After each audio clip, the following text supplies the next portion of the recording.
Bienvenidos a todos de regreso a la escuela doctoral. Tenemos ahora el gran placer de comenzar el curso de identificabilidad en problemas de las ciencias sociales con el profesor Ernesto San Martín. Para nosotros es un gran honor y estamos muy agradecidos. Formado en la tradición del modelamiento estructural bajo la dirección de Michel Mouchard en la Universidad Católica de Lovaina en el 2000, y se doctoró. Se ha dedicado a estudiar el problema de la efectividad y la mejora escolar, las políticas educativas, la medición educacional, entre otros. Más en general, tiene un interés particular por la psicometría y por el problema de la causalidad en las ciencias sociales. Es director del Departamento de Estadística de nuestra facultad y director del Laboratorio Interdisciplinario de Estadística Social. Ernesto, muchas gracias y te dejo la palabra. Muchas gracias, Duan. Bueno, voy a comenzar entonces a compartir la pantalla. Y como decía, si alguien quiere hacer preguntas, intervenciones, comentarios, sería muy bueno si podemos ir conversando. Yo hoy día quería partir hablando le puse esa pregunta, que es una pregunta, bueno, ustedes van a ver al final qué tan retórica es la pregunta, digamos. Ensayos controlados aleatorizados, la mejor evidencia para informar las políticas públicas.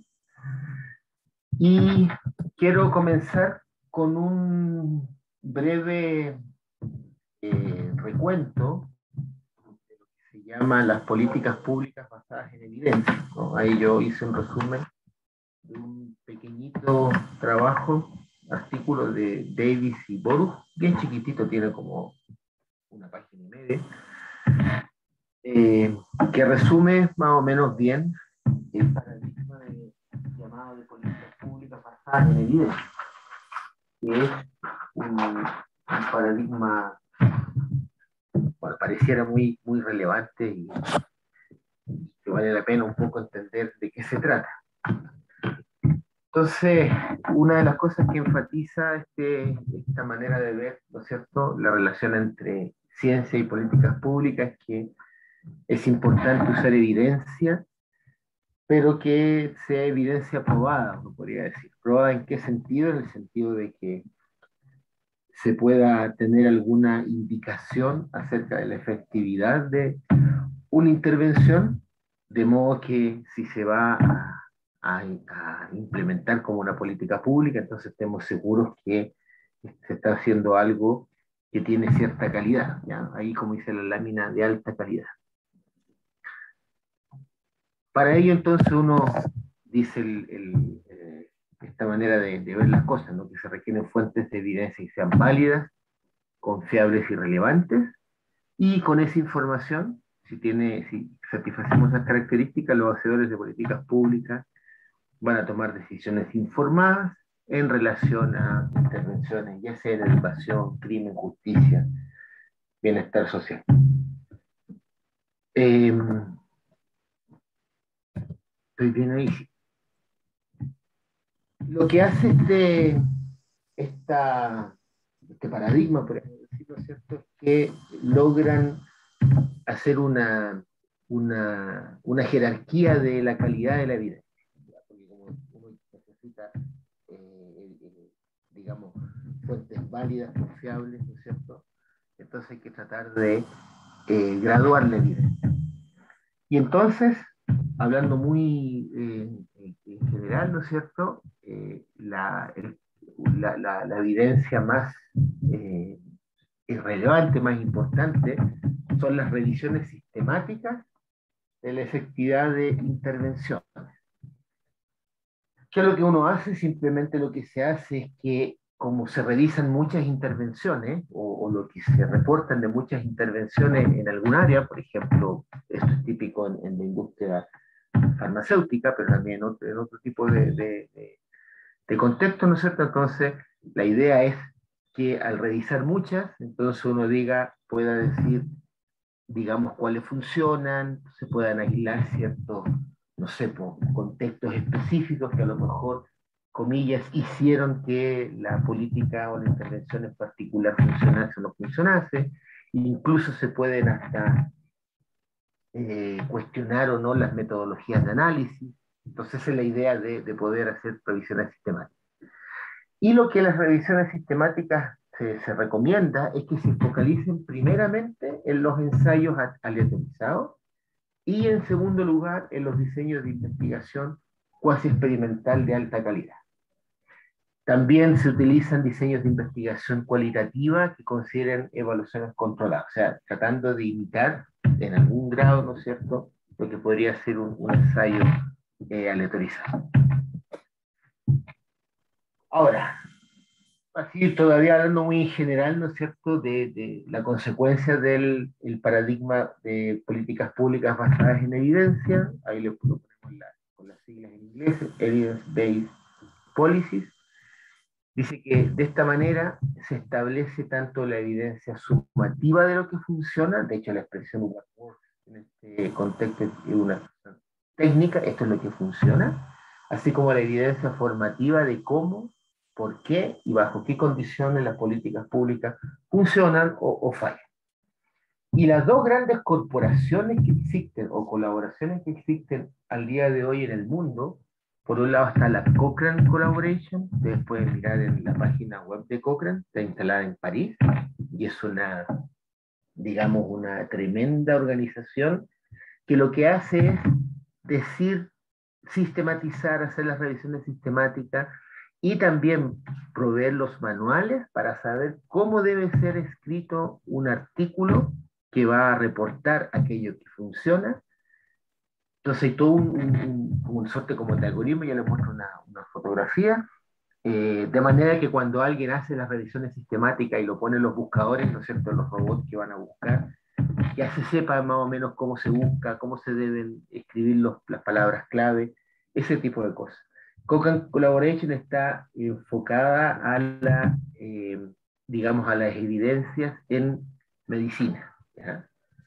Y una vez alguien me comentó, solo lo digo como para que vea la relevancia económica que esto tiene, el presupuesto de Cochrane Collaboration es mayor que el presupuesto de todas las universidades de Francia.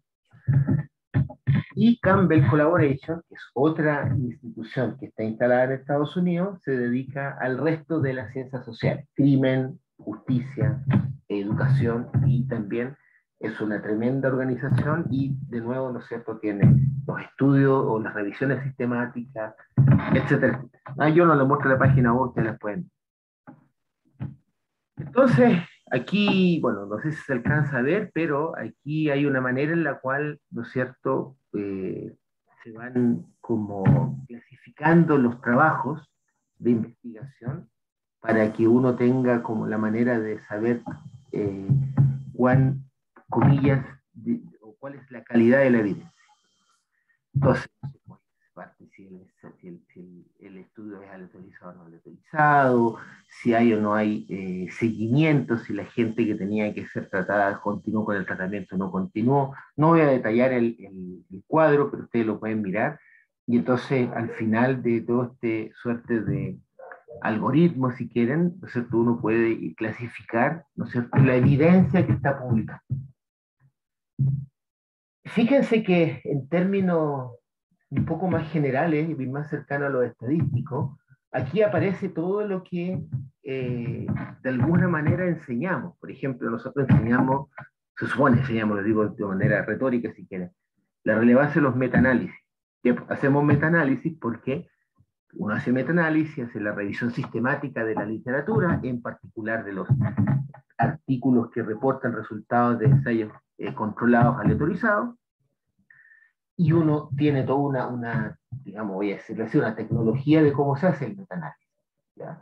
Pero desarrollamos metaanálisis por causa de este paradigma. Después desarrollamos todo lo que tiene que ver con ensayos controlados aleatorizados por causa de este paradigma. estudiamos los llamados pseudoexperimentos, experimentos naturales, y tratamos de hacer metodología de los experimentos naturales para saber lo que podemos o no podemos concluir en relación a hacer atribuciones causales, es decir, lo que funciona o lo que no funciona, por causa de este paradigma. Hacemos toda una enorme cantidad de lo que se le llama, ¿no es cierto?, estudios observacionales, ¿ya? Y toda la cantidad de metodología que existe para poder, ¿no es cierto?, saber hasta dónde un estudio observacional podría ser una evidencia de no muy buena calidad comparada con los ensayos controlados aleatorizados, pero uno dice, bueno, hasta dónde puedo llegar, y ahí tenemos una enorme cantidad de literatura, ¿no es cierto?, que ustedes la conocen, hacer matching, propensity score, etcétera, etcétera, de nuevo por causa de esta literatura. Todo lo que nosotros enseñamos cuando hablamos de los cross-sectional análisis, todas las debilidades que manifestamos tienen los cross-sectional análisis, porque sería una evidencia de bastante más baja calidad comparada con los randomized control trials, ¿no? De nuevo, por causa de este paradigma. O sea, lo que quiero decir es que hay una gran o un enorme corpus de estadística de cómo le enseñamos que está empalmada con este tipo de paradigmas. Yo quería, bueno, entonces ahora, ¿cómo se caracteriza un, puse ahí la sigla en inglés, ¿no? El Randomized Control Trial. ¿Cómo se caracterizan esto? Entonces puse dos artículos separados por varios años, ambos tomados de la página web de Cochrane, de Cochrane Collaboration. Entonces dice que los ensayos aleatorizados controlados es la mejor manera de medir la eficacia de una intervención, porque en el fondo la habilidad o la característica que tiene este tipo de metodología es minimizar el sesgo y evitar falsas conclusiones. La asignación aleatoria de los individuos a diferentes grupos de tratados es la mejor manera de llevar a cabo este balance entre los grupos y entre, ¿no es cierto?, lo que se conoce y lo que no se conoce, los factores conocidos y no conocidos que influencian los resultados. ¿Cuál es la mejor manera? Hacer asignación aleatoria. De hecho, esta expresión, para los que les interesa esta última expresión, random assignment, etcétera, es bastante cercana a lo que Fisher, en su libro de diseño de experimento, trata de explicar, ¿no es cierto? Él dice, está hablando, todos sabemos este cuento que hay de la taza de, sí, el té con la leche, entonces primero té, luego leche, o primero leche, luego té, y la habilidad o no de una señora inglesa de hacer la diferencia. Entonces él dice, la taza, dice Fisher, puede ser más grueso o no, pueden haber algunas pequeñas cositas que influyen, y la mejor manera de, comillas, hacer abstracción de estas diferencias es hacer asignación aleatoria de las tasas. Así que muy, muy en esa onda el artículo de Stephenson e Ingram. Otro texto de Odgaard, Jensen y un montón de coautores, lo cierto es que los ensayos aleatorizados usan, lo voy a decir en inglés, the play of chance, porque no sé bien, no es retórica, no puede traducir, pero no sé, para asignar participantes para poder comparar grupos, ¿ya? Y bueno, de nuevo, ¿no es cierto?, enfatiza que la idea es tratar de controlar lo que podría llamarse el sesgo de selección, ¿ya? Otro que también me parece interesante, ¿no es cierto?, el 2018, Vide, Shah y Acharya, también un artículo en la línea de Cochrane Collaboration, de cierto, la evidencia basada sobre los RCT es la más alta, porque la evidencia basada sobre los estudios observacionales, es decir, estudios que no permiten asignación aleatoria de unidades estadísticas en un grupo o en otro, ¿no es cierto? Eso sería un estudio observacional, está en el fondo, tiene la tendencia a que esté sesgada. ¿Y qué significa sesgo? Según estos autores, es comprender, o sea, el sesgo se entiende como una tendencia sistemática de cualquier factor asociado con el diseño, ¿no es cierto? Y de que de alguna manera eso me va a influir la interpretación, incluso los resultados mismos, y la idea es que de alguna manera, ¿no es cierto?, eso que me está desviando del verdadero valor de la variable de respuesta que me interesa, ¿no es cierto?, yo no lo logro hacer cuando estoy en un estudio observacional, ¿ya? Lo que tengo en rojo al final, la única manera de eliminar estas diferencias es asignar individuos a uno u otro grupo de manera aleatoria.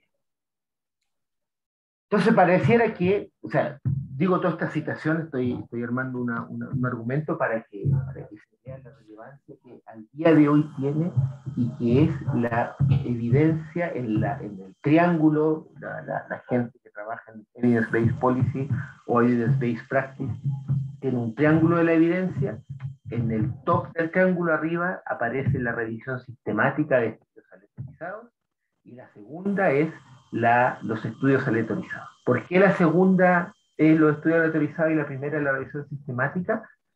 Porque se supone que en el mundo público, ¿no es cierto?, las necesidades son tan urgentes que a veces, comillas, no existe el tiempo para poder hacer un ensayo aleatorizado, y entonces, dada la premura, es necesario hacer revisión sistemática usando buenos, comillas, buenos metaanálisis. Entonces así uno va a lograr de alguna manera proveer la información de aquello que trabaja para estar a la altura de la premura. Eso es lo que se dice permanentemente cuando se discuten las relaciones entre el Science Advice y las políticas públicas. Uno de los temas que suele aparecer es los tiempos. ¿Ya? El tiempo en las políticas públicas está marcado por la premura, el tiempo de institutos de investigación está marcado por tener todo el tiempo para poder hacerlo lo mejor que se pueda hacer de lo ensayos. Entonces yo quería mostrarles un ejemplo real de un programa que funciona, que lo voy a utilizar para donde voy. Entonces, lo primero que tenemos es toda ¿cómo vamos a decir? Un par de ideas globales acerca de qué significa el Evidence-Based Policy y por qué es tan importante para informar las políticas públicas. Y les quiero poner un ejemplo real, ¿ya? Y voy a partir contándoles un poco en qué consiste lo que se llama el Perry Preschool Project, que es una cuestión que ocurrió en Estados Unidos. Y voy a contar algo de historia tomado de un artículo de la AERA del 2010. Estamos hablando de los años 60, donde la educación preescolar eso no era algo que existiese. Y comienza a haber un nuevo concepto a inicios de los 60, y ocurrió, y aquí van a ver que fue de manera casi, digamos, motivada por un investigador, ¿no es cierto? Ocurrió que la primera preescuela, el preschool, la primera, porque antes del kindergarten, en Estados Unidos fue un experimento para probar unas ideas que se tenían al respecto. La persona que llevó a cabo esto era un investigador, David Weicker, que trabajó con un par de profesores. Esto no era un tremendo proyecto que se tenía, sino que simplemente tenía una motivación personal y, si quieren, como van a ver aquí, social.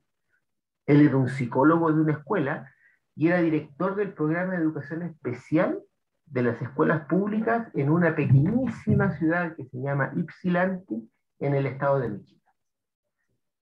Y él, como psicólogo y además trabajando como director de estas escuelas especiales, él tenía albergaba la idea de que el coeficiente intelectual, del cual se hablaba mucho en esa época, ¿no es cierto?, no era meramente una característica genética que no se podía cambiar. Y él lo que quería, en particular entonces, era ayudar a niños afroamericanos que venían de familias realmente pobres en Ypsilanti, y la idea era proveerles alguna intervención, diríamos, con el lenguaje de hoy día, de manera que a ellos después les fuera mejor en la escuela, o sea, a partir del kindergarten en adelante. A inicios de los 60, Ypsilanti era una ciudad pequeñita y era segregada. Los afroamericanos vivían en el lado sur, en las vecindades de la escuela, la Perry Elementary School, una escuela en la que solo había niños y niñas negros, no había más cosas. Y la gran mayoría de esos estudiantes no lograban aprender ni siquiera lo que se podía llamar las habilidades básicas. Fíjense que también esto es muy similar, esta descripción, a la que nosotros podríamos hacer en cualquier comuna todavía el día de hoy en Santiago o en algún otro país latinoamericano. Ahora, la mayoría de los educadores en esa época desestimaba el problema. Entonces ellos no podían hacer más con estos niños que le iba mal, especialmente estos niños y niñas negros de pobres, y las causas del bajo desempeño había que buscar en las familias, en la pobreza o incluso en los mismos niños. Lo que no lo hacen bien en la escuela es porque no son suficientemente inteligentes. Estas eran afirmaciones en el trabajo de Hanford, aparecen las personas que decían este tipo de afirmaciones. Que hoy día podría sonarnos bastante fuerte, pero por lo menos en el caso chileno, nosotros tenemos discusiones en las cuales a veces también uno se encuentra con afirmaciones casi del estilo. Se me dice que los estudiantes no pueden más porque a la larga hay algo intrínseco a ellos que no los hace poder más. ¿Ya? Típicas frases que nosotros utilizamos, bueno, alguien si no tiene dedos para el piano, puede esforzarse todo, pero nunca va a ser una persona hábil en el piano. En el fútbol también se dice mucho ese tipo de cosas. O sea, nadie, un Alexis Sánchez, uno podrá trabajar y entrenar, pero no va a ser nunca un Alexis Sánchez. Este profesor, psicólogo, David Whitaker, pensaba que no había nada malo en los niños, sino que algo no andaba bien en la escuela. Será una concepción diferente. En la escuela puede que estemos haciendo algo o falta hacer algo. Entonces, ¿qué decidió? Instaurar un nuevo tipo de escuela, esto no existía, y probar que los niños y las niñas negras eran capaces de aprender de la misma manera que lo hacen los niños y las niñas blancas. Y, perdón ahí la falta de ortografía, Weikart tenía una hipótesis, ¿ya? Una esperanza, en realidad, y nosotros después en el lenguaje más formal le llamamos una hipótesis. La preescuela puede ayudar a elevar el coeficiente intelectual de los niños. Pensaba que el coeficiente intelectual se puede modificar, por lo que no le parecía que era una característica genética fija para toda la vida, ¿no? Y esa era la creencia de muchos actores de la época. Así que, de hecho, lo que se decía en la época, el recorrido escolar de los estudiantes se determinaba de acuerdo a su nivel intelectual. O sea, de hecho, se hacían unas pruebas, por ahí no noté aquí, pero se les aplicaba unos test a los niños, un test, no me acuerdo cuánto vine, y dependiendo del resultado, te mandaban a cierto tipo de escuelas o no, eh, escuela básica y escuela, digamos, secundaria. Entonces los niños de bajo IQ eran derivados a una educación especial y por supuesto como era educación especial, por lo que reporta Hartford, no había ninguna expectativa de los profesores, profesoras ahí, de que esta gente iba a aprender algo. O sea, además, si llegaron aquí, bueno, tratemos de que terminemos luego, o sea, no sé, entre comillas, que no ocurra un desastre en la escuela y que esta gente pueda salir con algo, ¿ya? Con algo que podría intentar aquí.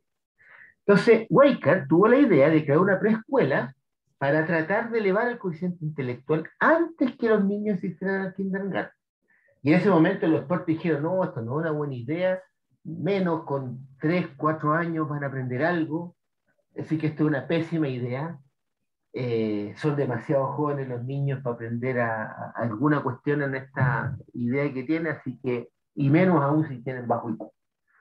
Porque acuérdense que la concepción global, según lo que reporta Hanford, es que el IQ era una cuestión genética, así que probablemente era medio racista la expresión, si eras negro y de familia pobre, tu IQ es bajo, y menos va a ir a aprender algo al otro. Bueno, ¿qué es lo que hizo Weikart? No considerar dicha opinión experta le parecía a Weikart algo no ético, así que en lugar de instaurar un programa preescolar, decidió diseñar un experimento. El objetivo era responder una pregunta que permitiese establecer una política pública. Él lo tenía claro, eso es lo que él quería. ¿Ya? Y la pregunta era, ¿Can preschool improve the intellectual and academic abilities of disadvantaged children? O simplemente puesto, ¿does preschool work? O sea, toda esta idea de evidence-based policy, ¿no? De lo que funciona, lo que no funciona, ya Weikart, estamos hablando de los 60, tenía claro de, yo quiero saber si mi idea de una preescuela funciona o no funciona, y para eso voy a hacer un experimento. Se planteó la apertura de la preescuela en octubre del año 1962. En el verano del 62, él tenía 4 profesores y se fueron a golpear puerta a puerta invitando a las familias para esta iniciativa. Solo 3 familias dijeron que no. El resto de los datos están en el artículo de Hamm. Pero, y fíjense, estamos hablando de los años 60 y probablemente todo, hasta donde yo conozco la gente que, incluso los estadísticos que enseñamos o enseñan estas cosas de matching y cosas así, de hecho, experimentos autorizados, ustedes van a ver aquí las preocupaciones que tenía Waker, que uno debería citar, ¿no? No todos los niños calificaban para el estudio, necesitaban tener un bajo IQ, así que usaron el test que mencionaba hace un momento, el Stanford Binet Intelligent Test, lo usaban para, ¿no es cierto?, poder elegir. Y tampoco los niños podían mostrar algún organic handicap, ¿no? O sea, la idea era que por lo menos biológico o fisiológicamente estuvieran sanos y tuvieran bajo IQ. Una vez terminado el reclutamiento, así reclutó, o sea, se preocupó muy bien de lo que iba a reclutar, el grupo de investigadores debía diseñar un procedimiento para determinar el grupo de estudio, ya, el intervención escolar y el grupo de control. La idea era comparar los dos grupos y constatar si la preescuela hace alguna diferencia en el IQ, además y ver si la preescuela hace alguna diferencia en el posterior desarrollo escolar. Para asegurar la validez del experimento, los investigadores no podían escoger quiénes estarían y quiénes no estarían en el grupo de estudio. ¿Qué hicieron? Ahí está el texto en inglés. No lo voy a leer completo. Aparece lo del cómo seleccionaban en relación al Stanford Binet IQ Test. Y lo que hicieron fue tirar una moneda, literalmente tirar una moneda. Flipping a coin, entonces asignaban aleatoriamente un grupo o el otro, y ellos tenían 123 niños que venían de 100 familias, y el procedimiento, esto de tirar una moneda, resultó que 58 niños estaban en el programa en el program group, o sea, el grupo de estudio, y 65 niños estaban en el programa, en el grupo de control. Y eso parece muy interesante también, el que después vamos a dejar ahí para los que les interese el texto de Schweinhardt, que explica esto. Pero lo que me interesa es que realmente ellos hicieron esta selección. ¿Qué ocurrió? Seguimos con el texto de Hamm. Al cabo del primer año el IQ subió. Bueno, un año ahí, este hombre se puso, todos sus profesores, un año esperando, haciendo toda la intervención que a ellos les parecía relevante. El IQ subió, al cabo del segundo año se estancó. Hasta finales de los 70, además, había una intensa discusión en los Estados Unidos acerca de los eventuales impactos negativos de la pobreza sobre los logros educacionales. Se comenzó a hablar más. O sea, Wake estaba en esta pequeñita ciudad de Ypsilanti, pero el tema ya, al cabo de varios, o sea, partió el 62, ¿no es cierto? Al cabo de un año, al cabo de 2 años, estamos en el 64. Ya en los 70 era una preocupación importante en Estados Unidos y se comenzaban a instaurar otros programas. Pero siempre se esperaba proporcionar evidencia de que funcionaba. Y hay aquí una cita de Nixon a propósito de un programa que se llamaba Head Start, y él decía, yo no voy a dar más plata a los programas antipobreza hasta que haya más investigación en ellos. Ya también con una idea bastante clara de, bueno, vamos a financiar, bueno, vamos a financiar el programa en sí, ¿no es cierto?, en términos de política pública, si es que tenemos resultados de que funciona. ¿Qué ocurrió? El primer reporte que aparece está escrito por Berrueta, Clement y un montón de coautores en el año 84. Y aquí está la tabla. Hay un test de comparación de media, un test exacto de Fisher, para los estadísticos. Esta cuestión era tratada de estar lo mejor hecha. Está informada los p-values inferiores a 0,1. Y miren lo que pasa. Miraron en el 84, o sea, también el esfuerzo de, bueno, pueden seguir después leyendo a que le interese la historia, ¿no? El esfuerzo de seguir a este chico, esta chica, desde que tenían 3, 4 años hasta la edad de 19 años. Los siguieron, los siguieron, los siguieron. El 66% a nivel nacional, niños o niñas, o adolescentes en este caso, negras, negros, ¿no es cierto?, se graduaron del high school y recibían formación, el 66%. En el experimento, el Perry Preschool Project, el 67%, eran 58 chiquillos, ¿cierto? Se graduó del high school, y de los que no recibieron ¿cuánto se llama? La formación preschool, solamente el 49% se graduó. Hicieron el test de comparación, el P-valor, impecable. Me salto todo esto rostro, ustedes los pueden ir mirando, y el resultado que uno quiere enfatizar es este que está acá. Y también aquí eran que recibían formación académica o vocacional postsecundaria, ¿no es cierto? El 38% recibía de los que estaban en las preescuelas, mientras que el 21% sin preescuela lo recibía también a favor de los de las preescuelas. Pero me voy a concentrar en los resultados de acá arriba. Miren la conclusión del trabajo, ¿no es cierto? La preescuela ayudó a los participantes del estudio, ¿no es cierto?, a superar algunas de las desventajas que provenían del hecho de que venían de familias de ingresos bajos. Y que por lo tanto eso implicaba que eran menos educados a nivel de la nación. Y entonces lo que él dice aquí es que superamos incluso, dice, el 1%, yo sé que es una exageración, la tasa de niños, niñas negros entre 19 y 20 años que se graduaban de la high school, ¿no es cierto? Y entonces, bueno, bla, bla, bla, dice, la preescuela elevó la tasa de graduación a los niveles nacionales para los negros. Siguieron la corte, siguieron a estos 158 más, ¿cuánto eran? 58 más 63, lo siguieron en el tiempo. En el año 2005, de nuevo Schweiner y colegas fueron a mirar qué pasaba con el contagio. Miren, miren, aquí está el Program Group, el azul, como que es un azul, medio café, no sé qué, el Non-Program Group, los mismos chicos del Perry Preschool Project del año 62. Si fueron arrestados 5 o más veces a la edad de los 40 años. El 36% de los que estaban en el grupo experimental o de estudio fue arrestado, el 55%, 55 dice ahí, de los que no estaban en el grupo no fueron arrestados. Etcétera, ¿no? Lo que si ganan $20,000 o no a la edad de 40 años, el 60% de los que tuvieron preescuela sí, el 40% no. Ya vimos esto del Graduate High School, ¿no es cierto? Ahí hay otros porcentajes, etcétera, ¿ya? Etcétera. Incluso si tenían un IQ de 90 años, de 90 a los 5 años, bueno, 67 versus 28. Estos fueron los primeros resultados. Miren, quiero citárselos porque está bonito, está bien escrito, ¿no?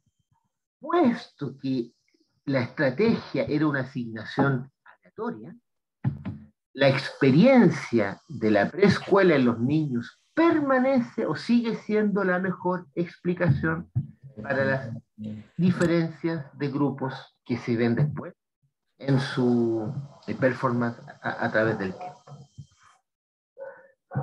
Entonces uno puede concluir y dice, bueno, sí, como dice el moto, ¿no es cierto?, del Evidence-Based Policy, las decisiones de política pública, así todos somos policy, deben basarse sobre la mejor evidencia disponible.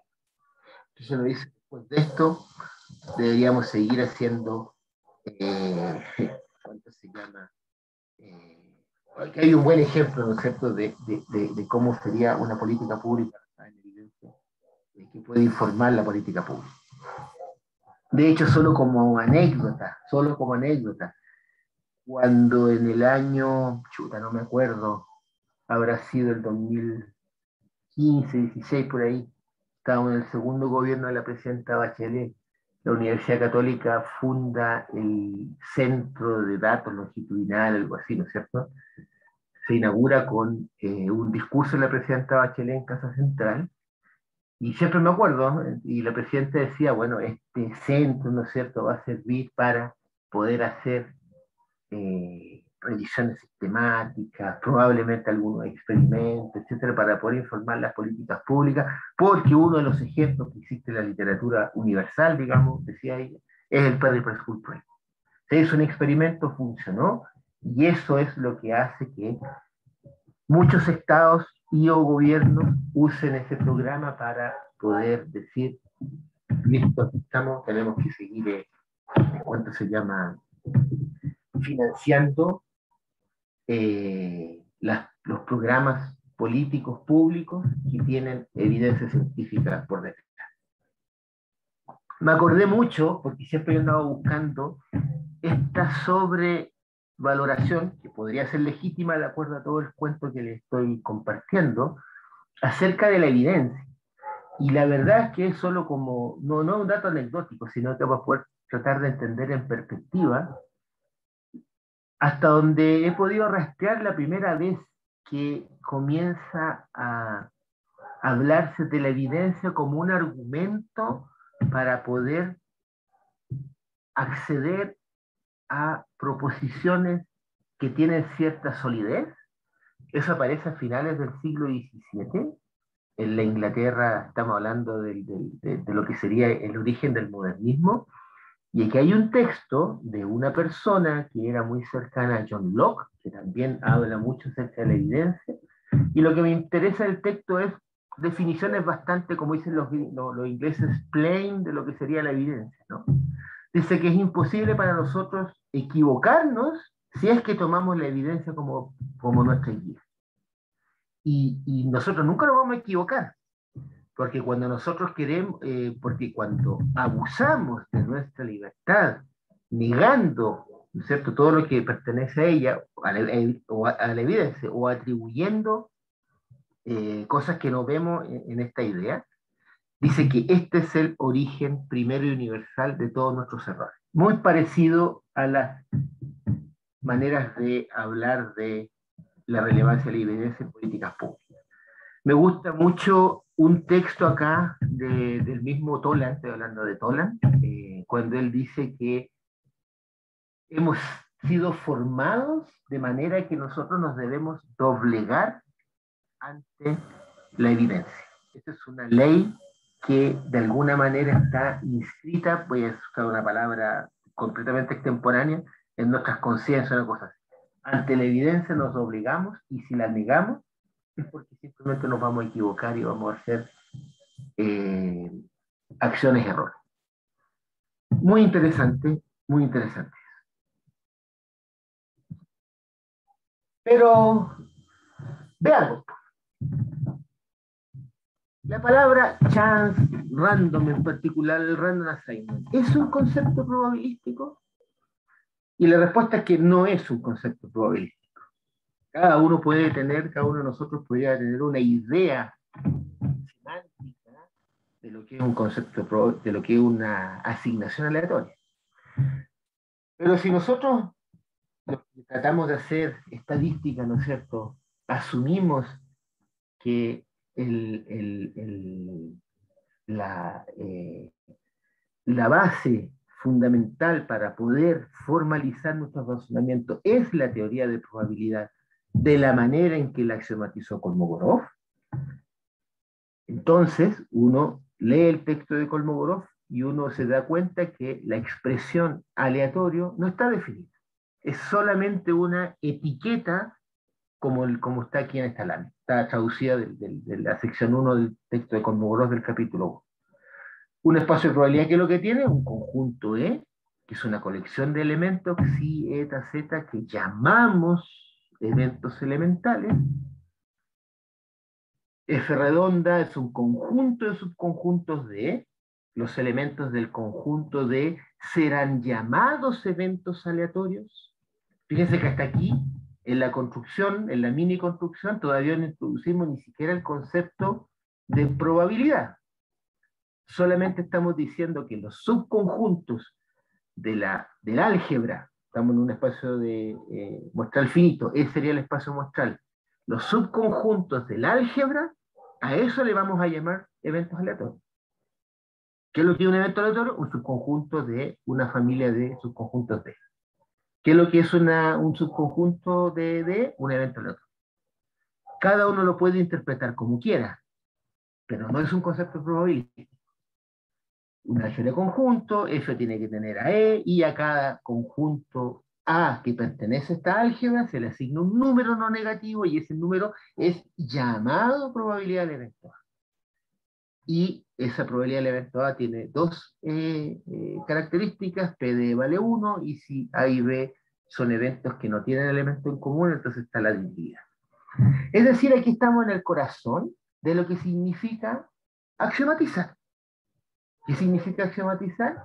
Enfatizar, como decía Carnap, ya casi contemporáneo con Kolmogorov, enfatizar la sintaxis por sobre la semántica. La sintaxis son propiedades que van a satisfacer mis objetos, en este caso los llamados eventos aleatorios satisfacen la propiedad de un álgebra, porque así nosotros nos interesa combinar eventos como los combinamos con intersecciones y con complementaciones, y enfatizamos la sintaxis de lo que se va a llamar probabilidad, que simplemente esta normalización, y que si tengo elementos que no tienen nada en común, entonces es la aditividad.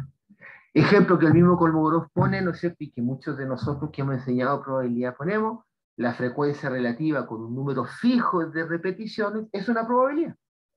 No hay ningún dilema, como a veces se suele decir. ¿Por qué? Porque la frecuencia relativa, cuando definimos correctamente este espacio muestral, describimos el álgebra, va a satisfacer, ¿no es cierto?, la sintaxis de los axiomas de probabilidad. Por lo tanto, no sé qué estamos diciendo cuando hablamos de una asignación aleatoria. No sé qué estamos diciendo. Cada uno podría pensar lo que sea, tirar la moneda, lo que hicieron en el Paper School Project. Entonces, la expresión ensayo controlado aleatorizado no tiene sentido probabilístico, solo es una denominación. Pero por supuesto, entonces me dice qué es lo que podemos perseguir con esta expresión, y entonces están las citaciones de los textos de los artículos que le mostraba, que pareciera ser que uno busca ausencia de sesgo. ¿Cómo se define sesgo? ¿Cómo hacemos una definición que no dependa de una semántica en particular, sino que sea una definición que permita muchas semánticas, permita muchas interpretaciones? Entonces uno dice, bueno, yo voy a poner cambio de letra, voy a poner M, el conjunto de etiquetas de las unidades estadísticas, voy a definir una variable aleatoria, que es una función, porque eso también es una designación variable aleatoria. Tengo una función, ¿no es cierto?, que va del conjunto M, y que va a tomar algunos valores en n, la imagen de la función y es n, y como tal, tuve un espacio finito. La verdad es que todo lo que hacemos en estadística está en espacios finitos, los espacios muestrales son, bueno, también algunas cosas puede que no, sí, probablemente no, pero por lo menos en este ejemplo, sí, el espacio muestral es finito, así que la variable aleatoria, que es una función, induce una partición. O sea, nosotros clasificamos las unidades estadísticas de acuerdo al valor de la variable aleatoria, ¿no es cierto? Y nosotros podemos definir una variable aleatoria sobre el conjunto M que valga 1 si a la unidad estadística nu la asigno a lo que voy a llamar el grupo intervenido, el grupo estudio, y voy a llamar 0 si a la etiqueta nu no lo voy a asignar al grupo intervenido. Lo estoy definiendo así, cuidado. 1 si lo asigno, y 0 si no lo asigné. Tendría que definir de otra manera si es que voy a fijarme en qué unidad estadística queda en el grupo llamado de intervenido y qué unidad estadística queda en el grupo llamado de control. Acá no, aquí solamente me voy a preocupar de las etiquetas que pongo en el grupo intervenido, el complemento del control. Pero solo voy a observar en el intervenido. Se puede extender un poquito esto, pero eso me interesa mucho por lo que viene. De acuerdo a la definición de Z, solo observamos la variable de respuesta, la variable aleatoria, la variable que induce una partición sobre M cuando Z igual a 1. Y lo que nosotros se supone que queremos, estamos interesados, ¿no es cierto?, porque la idea era aplicar el Perry School Project a todos los niños negros de todo Estados Unidos. Y buscamos la distribución de I condicionalmente a X, y que lo que queremos es que entonces esa distribución condicional no dependa de la asignación, para evitar el sesgo. Es decir, usamos la ley de probabilidades totales, ¿no es cierto? Y siempre podemos hacer esta bonita descomposición, siempre la podemos hacer así. ¿Y qué significa entonces que no haya sesgo? Que la distribución de Y condicionalmente a X, la que estoy observando entre los que intervine, sea igual a la distribución de Y dado X entre los que dejé fuera. O sea, que se cumple esta igualdad, que en términos funcionales significa que la distribución condicional de Y dado X es constante en Z, es decir, una independencia condicional. Miren, esto no lo pueden probar en el experimento. Si quieren, después podemos escribirlo cuando pongo las etiquetas en el grupo llamado de control, en el grupo llamado experimental, y tenemos lo mismo. Alguien levantó la mano. Dubán. Sí, me perdí un poco. ¿Quién es X?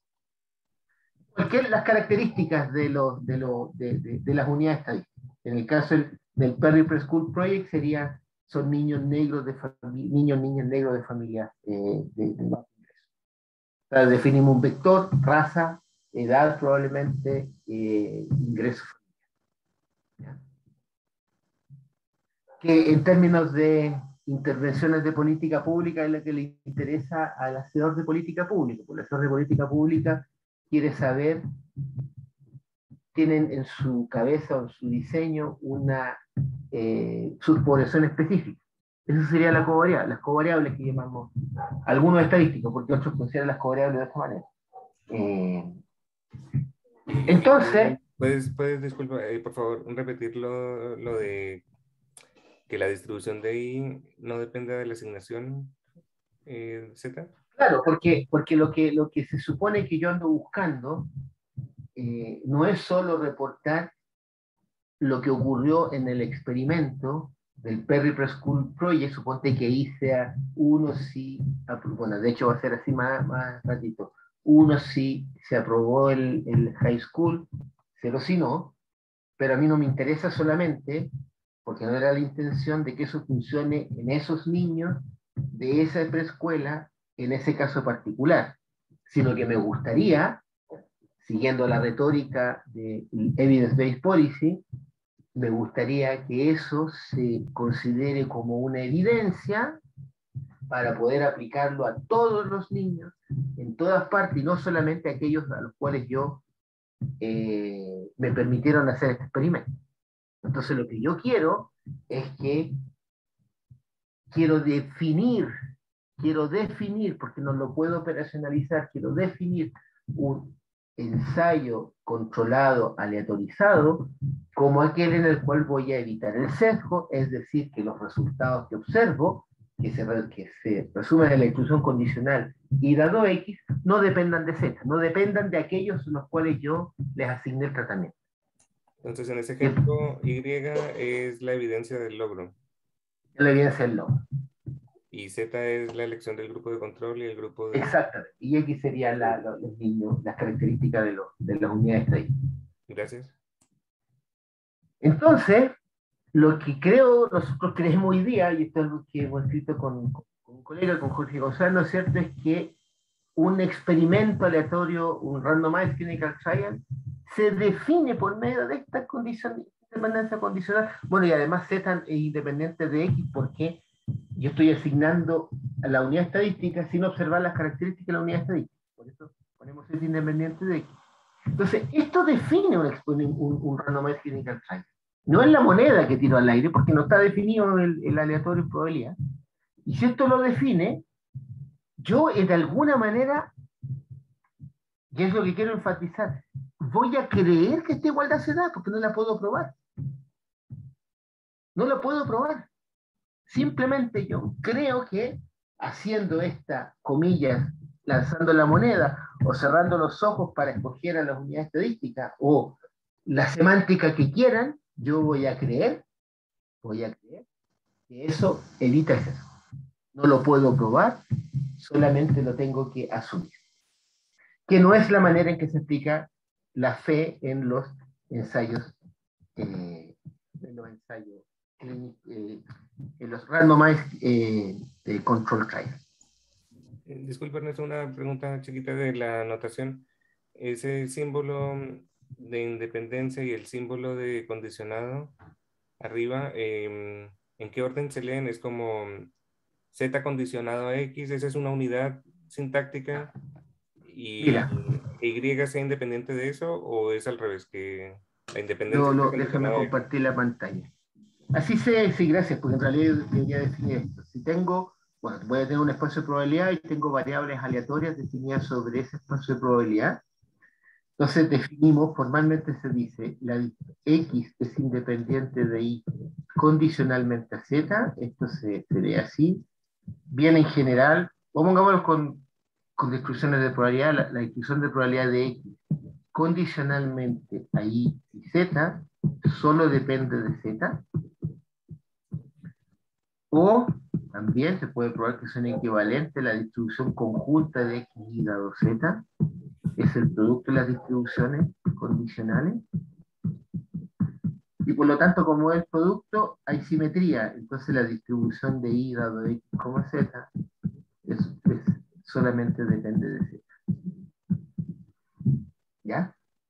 Así se lee Para mí, siempre enfatizo, porque nos sirve para cuando escribimos nuestro modelo porque en el fondo esto es lo que me dice la distribución de X dado Y, Z. O sea, una vez que, comillas, conozco Z, y es, perdón, me equivoqué aquí conozco Z y es completamente no informativo para describirme la generación de X, o simétricamente, una vez que conozco Z, X no me aporta ninguna información para conocer.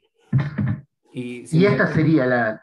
Perdón, sí. Sintácticamente, esta es una unidad, es como la probabilidad, como que eso fuera una variable aleatoria y coma Z, o es al revés.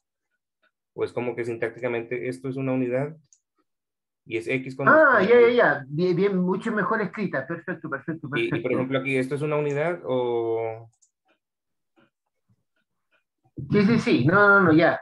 Cuando escribo esto, perdón, en realidad estoy escribiendo esto.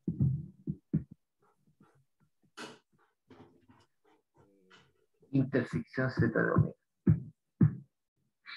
No, intersección, perdón. Estoy escribiendo... me equivoqué. Estoy escribiendo la preimagen de... No, bien digo.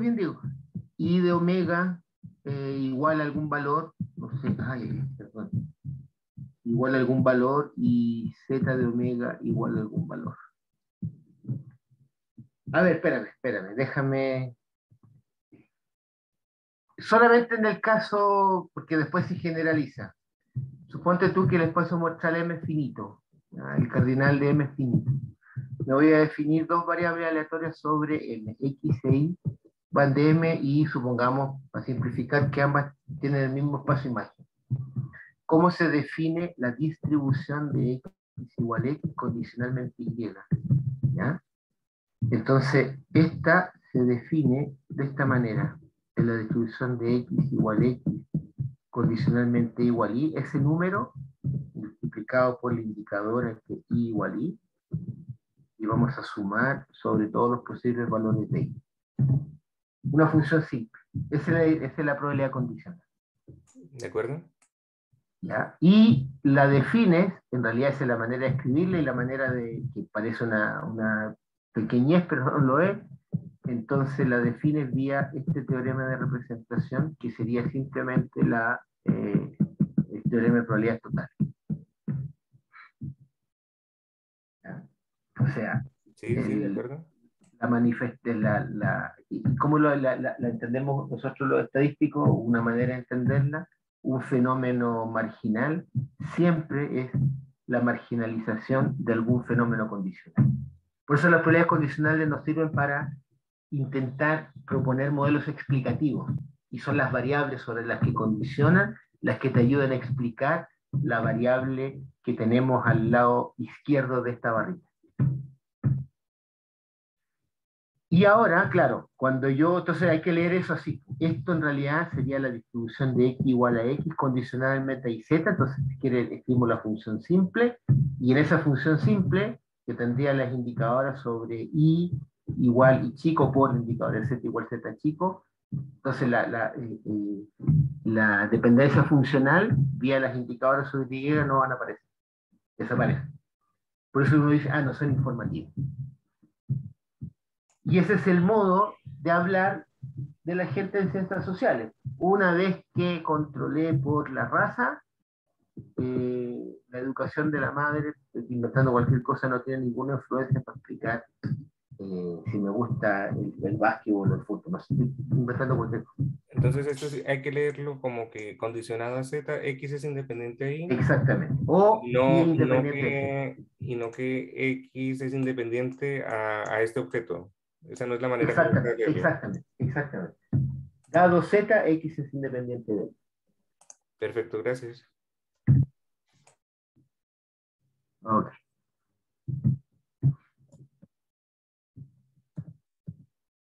Bueno, ahora, supongamos que asumimos que lo que es no es clinical trial, entonces vamos a considerar el Perry-Preschool Project.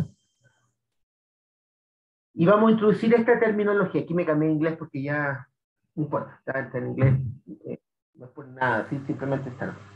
Vamos a llamar T igual B el tratamiento que en el fondo resume el Perry-Preschool Project, esta intervención, ¿ya? O sea, todos los servicios educacionales y sociales que se le proveían a los niños y las niñas que participaban en el proyecto.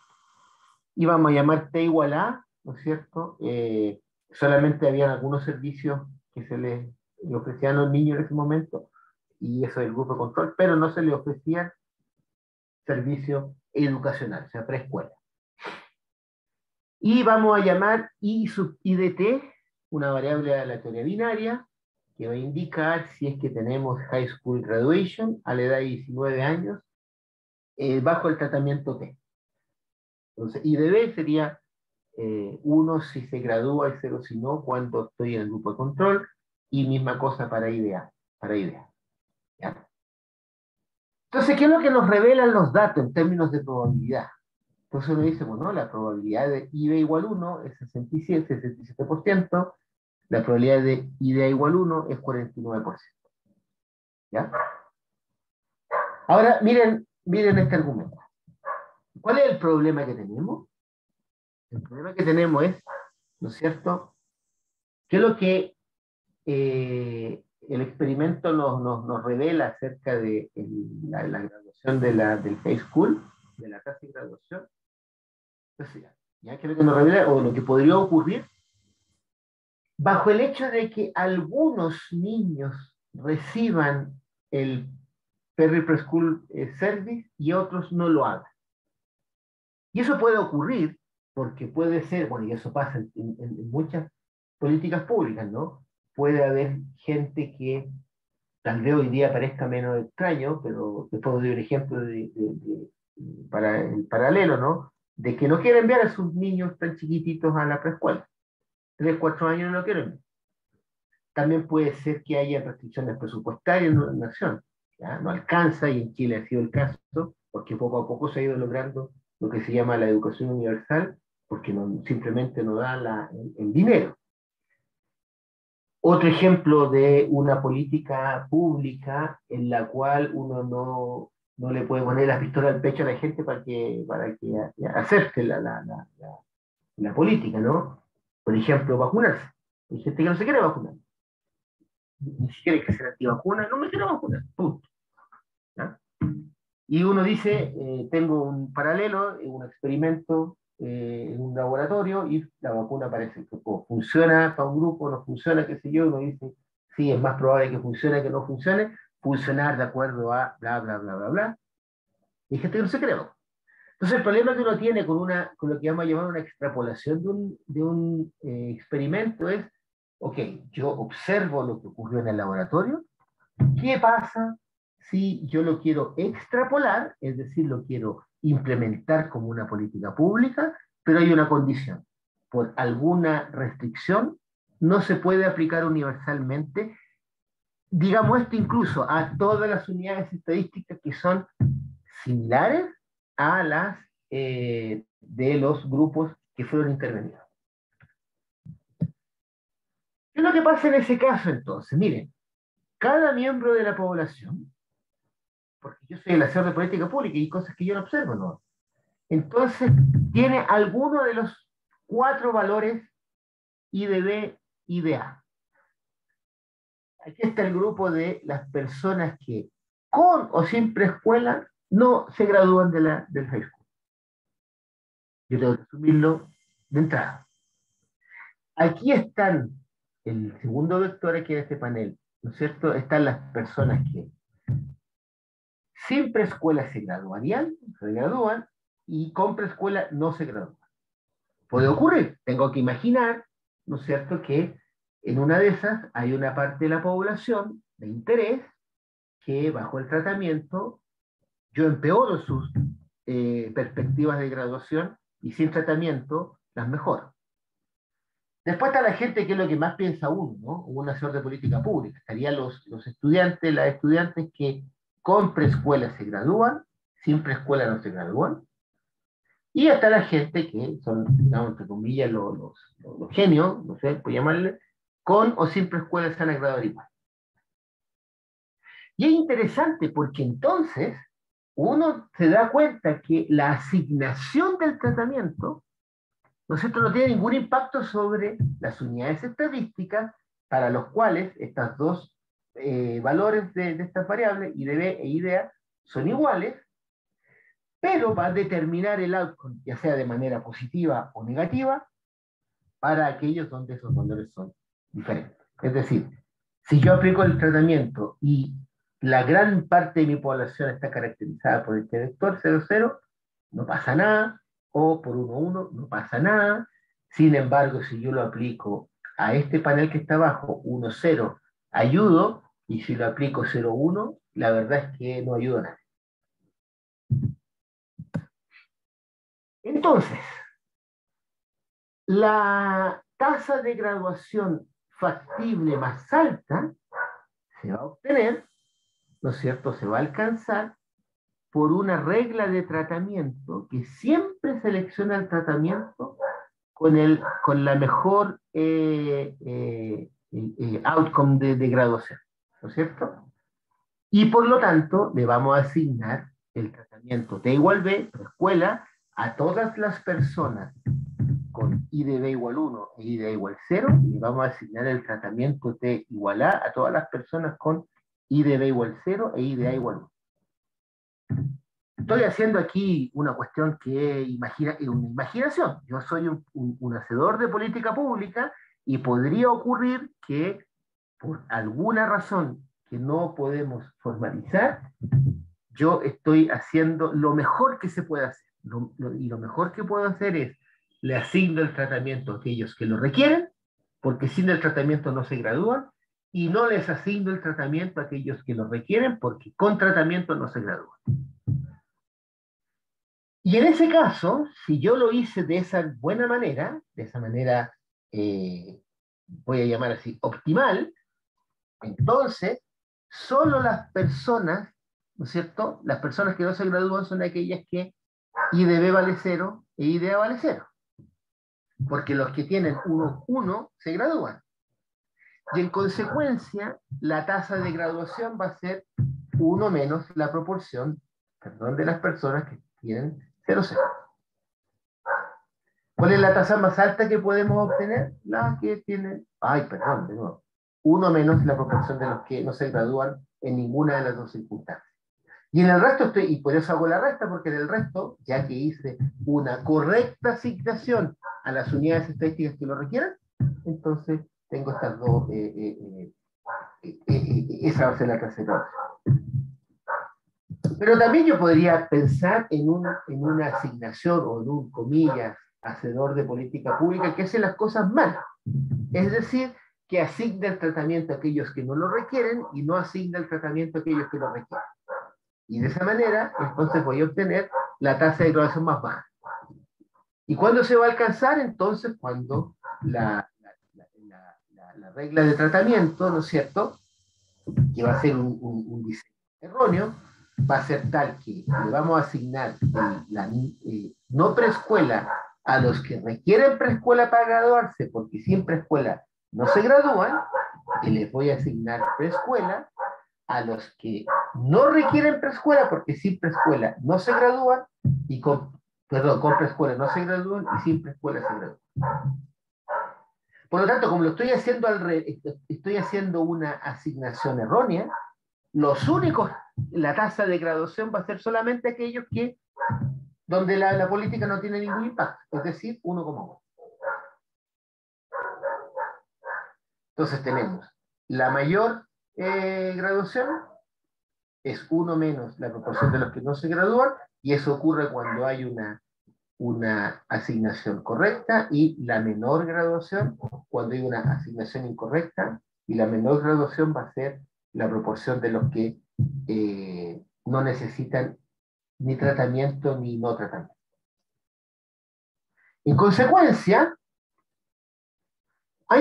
pero ¿cómo diablos calculamos esta probabilidad? Esta probabilidad conjunta y esta probabilidad conjunta.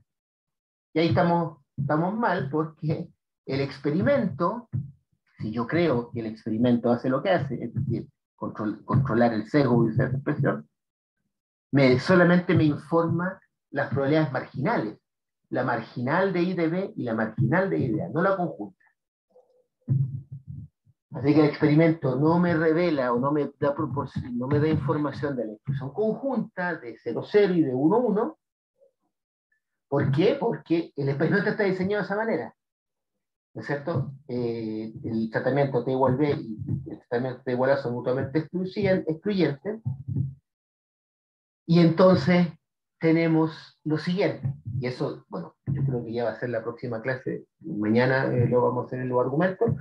Pero podemos mostrar que entre todas las distribuciones conjuntas de I de B, I de A, que son consistentes con esas marginales, hay una que minimiza tanto la tasa de no graduación con y sin tratamiento, y la tasa de graduación con y sin tratamiento.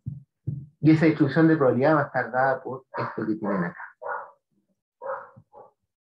Es decir, fíjense, si uno mira esto, ¿no es cierto? Nosotros vamos a llegar a concluir que, bueno, ¿qué es lo que teníamos? Vamos para atrás, perdón.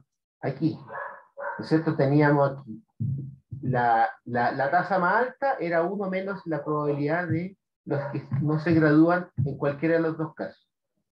Y vamos a demostrar que esa probabilidad va a valer 0 para los datos que tenemos. ¿Y cuál era la tasa más baja? La proporción de los que se gradúan bajo tratamiento o sin tratamiento, y eso era 0,16. ¿Cuál es la conclusión? Miren, esta es la conclusión. Si creo el experimento, lo único que le puedo decir, juguemos un poco, al ministro de Educación es, si le cree al Perry Preschool Project, la tasa más alta de graduación es todo el universo de las unidades estadísticas que le interesa, y la más baja es el 16%. Con eso nadie, creo yo, bueno, eso es un prejuicio mío, por supuesto, ahora, nadie se atreve en términos políticos ahora, no estadísticos, a recomendar el Perry Preschool Project. Porque es demasiada la incertidumbre. O tal vez, pensado de otra manera, alguien puede decir, sí, toma la chavo, porque por último del 16% de los que se han ganado. Pero lo que es para mí más bonito, porque eso nos ayuda a dudar de lo que permanentemente hablamos en favor de los experimentos. Lo que es más bonito es que ninguno de estos dos números, la cota inferior 0,16, la cota superior 1, son el 67% o el 49% reportado con el experimento. Y en consecuencia, este argumento, que después lo vamos a formalizar, pero esto es suficiente, creo yo, muestra en qué consiste el problema de extrapolar un experimento. Y el mensaje es, extrapolar un experimento significa que tengo que considerar cuando me equivoco en términos de aplicación de la política pública y cuando no me equivoco, y también considerar aquellas poblaciones, unidades estadísticas, donde la política no tiene ningún impacto, ni positivo ni negativo. Y quiero repetir, y quiero señalar esto. Esto no tiene nada, absolutamente nada que ver con que una variable que confunde, que no confunde, tiene nada que ver. Aquí estoy trabajando solamente con toda la población de niños, niñas, negros, americanos, de familias profundas. Y si lo hago así, el experimento me dice el 100% de esas familias, si les aplicamos preescuela, se gradúan, con los chiquillos y las chiquillas, a lo más y a lo menos el 16%. Ese es el problema que tiene una calculación de experimento. Técnicamente hablando, el problema que tiene es que el experimento nos informa las distribuciones marginales y sin embargo, para poder analizar el problema necesito la distribución. No sé si tienen algún comentario, pregunta, ya que son las 12:50.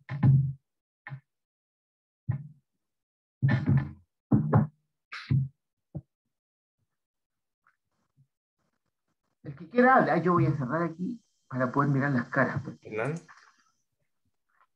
Profe, yo tengo una consulta. Existe este gran intervalo en el que no sabemos qué puede ocurrir porque no podemos medir lo que no observamos. También recuerdo del artículo que vimos en el curso de ética, en el que era sobre las elecciones, que hablaba acerca de un problema muy similar, ¿no? Ya. Mi pregunta es, si es que es tan así, que hay un intervalo tan grande, ¿no ha demostrado, por así decirlo, la historia que de todas maneras si utilizamos los resultados que obtenemos sin considerar todo este nuevo apartado, por así decirlo, no ha demostrado la historia que de todas maneras obtenemos buenos resultados, o los resultados que esperábamos, o lo que traen, o lo que quiere decir el primer resultado del experimento? No sé si, no sé si la historia ha demostrado que los estudiantes que han podido ir a la preescuela eh, tienen mejores resultados en alguna medida relevante. Yo sé que, bueno, y eso es lo que vamos a enfatizar mañana. Yo sé que, por ejemplo, están los trabajos de Heckman, ¿no es cierto?, que insisten que si hacemos preescuela, eso tiene ciertos impactos en términos de porcentajes de ingresos.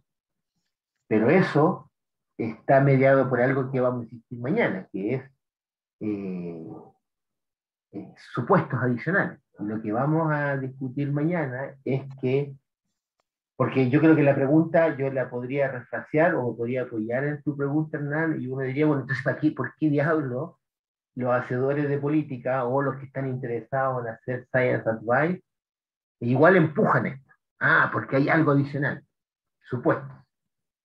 Y vamos a probar con una serie de supuestos que es muy bonito, por lo menos a mí me parece fascinante, y con supuestos adicionales al experimento podemos comenzar a cortar el intervalo, al punto de llegar a un valor puntual. Pero eso va a tener consecuencias, La moraleja va a ser quién me está proveyendo la información para poder implementar esto como política. ¿El experimento o los supuestos? Y el experimento no es, y si son los supuestos, ¿de qué estamos hablando? Y eso es mi gran tema aquí, escondido entre estas cosas técnicas, que significa que el mundo científico provee recomendaciones de política pública. Eso no es magia. Eso es mi punto. Digo. Bueno, pero ahí lleguemos ya. Ya, profe, gracias. Gracias, Hernán.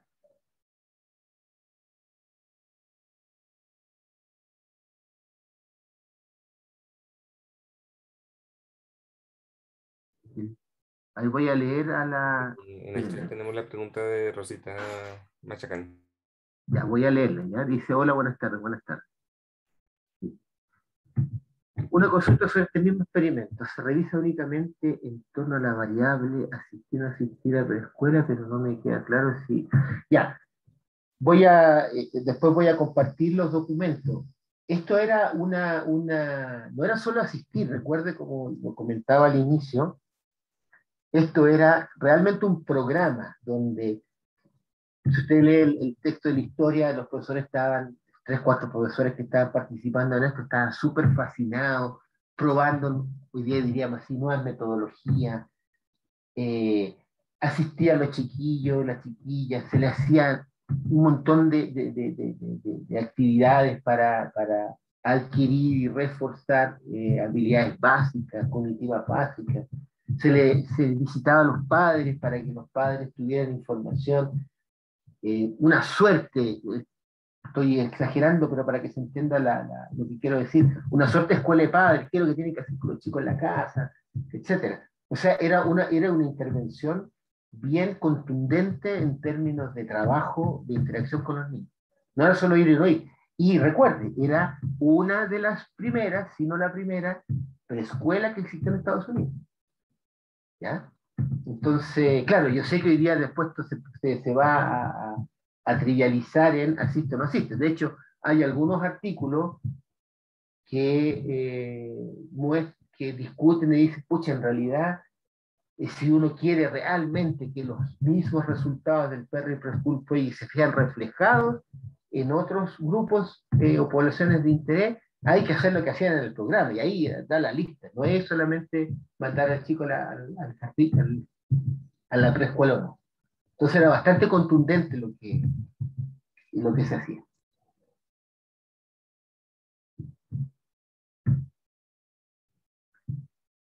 Muchas gracias.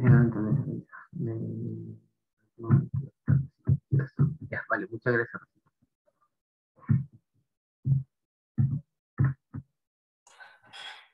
Una duda un poco al margen de la estadística, más bien de la aplicación concreta. ¿Hay estudios que muestren que efectivamente hay población que ir al jardín, que tener educación preescolar les haga daño? O sea, está de que el tratamiento A podría ser, el tratamiento de no ir a la educación preescolar podría ser mejor, en este caso particular. Es una difícil pregunta porque uno dice que cómo debería ser el estudio, ¿ves? Claro, alguien podría decir comparándose con el Perry Preschool Project, uno podría decir ya veamos a ver qué otra variable de respuesta de interés podría yo tratar de observar para mostrar que, comillas, es mejor a los que no estaban bajo esta intervención y que estaban bajo la otra. Entonces viene todo el problema que es el problema de modelar. ¿Qué es lo que estamos escogiendo para medir la variable de interés? Aquí partió Weikat con el coeficiente intelectual, se dio cuenta que se le estancó el coeficiente intelectual, pero comenzó a darse cuenta después de pasó el tiempo que hubo una mayor tasa de aprobación del high school. Pero, y después la gente que continuó con la cohorte, como se suele decir, empezó a mirar otras mediciones, perdón, variables de respuesta que eran como interesantes. Si iban presos, si pagaba impuestos o no, hay un montón. Entonces, la pregunta es compleja en el sentido de nuevo, ¿no? Eh, quiero saber si algo daña o no daña, o complementariamente, si ayuda o no ayuda. ¿Qué hago? No, pero Entonces, mi pregunta es un poco más acotada. O sea, por ejemplo, restringiéndonos específicamente a la variable que vimos, que tenía un 67% de si se gradúa o no se gradúa del colegio. La diferencia entre ese 67% y el 100% del Highest Feasible Graduation Rate se explica porque dentro de incluso el grupo de estudio en el mismo experimento podría haber algunos a los que ir a la educación preescolar los hizo no graduarse. O sea, se supone que en esta distribución de claro, probabilidad conjunta hay un grupo que